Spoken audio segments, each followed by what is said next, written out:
Michelle Bellefontaine, CBC. What is your department expecting or forecasting in terms of the economic impact of a complete rail stoppage, and what kind of contingency plans are underway? Thank you for the question. And let me just start by saying Canada is a trading nation. We make a lot of great things that we sell to the world, and we should be proud of that. And our railways are an essential way that we get our goods to market. Canada and the Canadian economy have been through some really tough times since COVID first hit. We had lockdowns, then we had shortages, then we had high inflation, then we had high interest rates. We are now truly starting to see the light at the end of the tunnel, with inflation back within the Bank of Canada's target range for 7 months, and interest rates having come down twice. It is entirely unacceptable for anyone to get in the way of that economic progress that we have all been making, and that has been so hard fought and so hard won. So I want to take the opportunity that your question presents to say to the parties, to say to the companies, to say to the union, we are expecting you to work really, really hard, to negotiate in good faith, to negotiate with real energy and intensity, and to get a deal done. Your customers expect that. Your customers' employees expect that. The farmers who I saw on my way here swathing, they expect that. The people who work here, they expect that.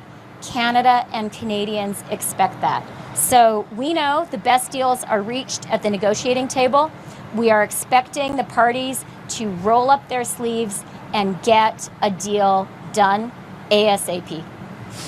As my follow-up, though, I mean, how patient can the government afford to be with these negotiations given the economic consequences? And I'm wondering if you can tell us what kind of contingency plans the government has.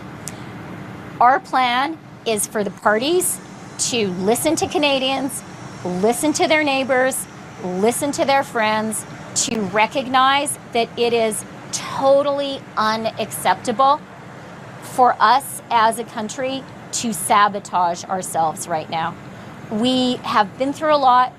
We have made so much progress with our economy, and Canadians from coast to coast to coast are depending on the employers, are depending on the union to get a deal done, and to get it done with alacrity. Next question. Thank you so much for taking our questions. Aaron Sousa with the Canadian Press. As my colleagues, Can you say your name again? It's hard to hear. This is not a problem. Aaron Sousa, Canadian Press. So as my colleagues have pointed out, the clock is starting to tick with the potential work stoppage with the rail lines. And as you've already pointed out, it's expected to have a big impact on Canadians. The federal government has stepped in these cases before. I'm wondering, what will it take before the federal government considers legislating an end to this stoppage? So let me just say this. My colleague, Steve McKinnon, the Minister of Labour, is very seized of this issue, as is the whole government. He has been working very, very hard on it, talking to the employers, talking to the union. He's been in Montreal. Today he's in Calgary, and he's going to be meeting with the Premier this afternoon. We take this situation incredibly seriously. We know that the best deals are reached at the bargaining table, and I am calling with extreme seriousness on the employers and on the union to roll up their sleeves to get a deal done. And it's not just me who's counting on them. Every single Canadian is counting on them. Their customers are counting on them. Their customers' employees are counting on them. The hardworking farmers in the fields around us, they are counting on them. The people at Shell are counting on them. So I want them to recognize the country has no patience with dilly-dallying right now. They can achieve a deal. They need to get a deal done. They need to take their responsibility seriously.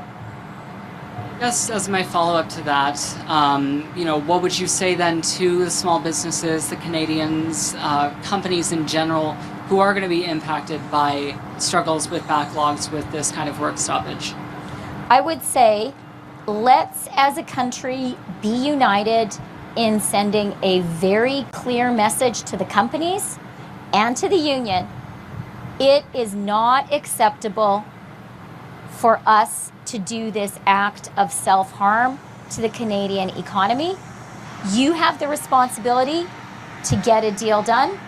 We are expecting you to rise to that responsibility and get a deal done. Thank you. All right, we'll have time for one more question. Une dernière question. Good morning, Minister. Charles Taylor with Global Edmonton. Minister, with this potential rail stoppage looming, and just recently we saw port strikes cost the economy billions of dollars, how can you tell international trading partners Canada is a reliable place for business when labor disputes keep disrupting the flow of goods? Canada is an extremely reliable place for business. Canada is an outstanding investment destination. And look, it's my job to say that, and I say it with utter belief and confidence. But guess what? Investors agree with me, and they are coming, and they are talking with their checks. This Polaris project is a huge investment on the part of Shell. Not too far from here, Dow has made a historic investment, their biggest investment ever in North America. We've had major investments from Honda, major investments from VW. This is a moment actually when the world is recognizing the Canadian advantage, whether that advantage is in our geological formations or our incredibly smart, innovative, hard-working people. I agree with you though. Right now, Canada is really moving in the right direction economically. We've had inflation within the Bank of Canada's target range for 7 months. Interest rates have come down twice in a row.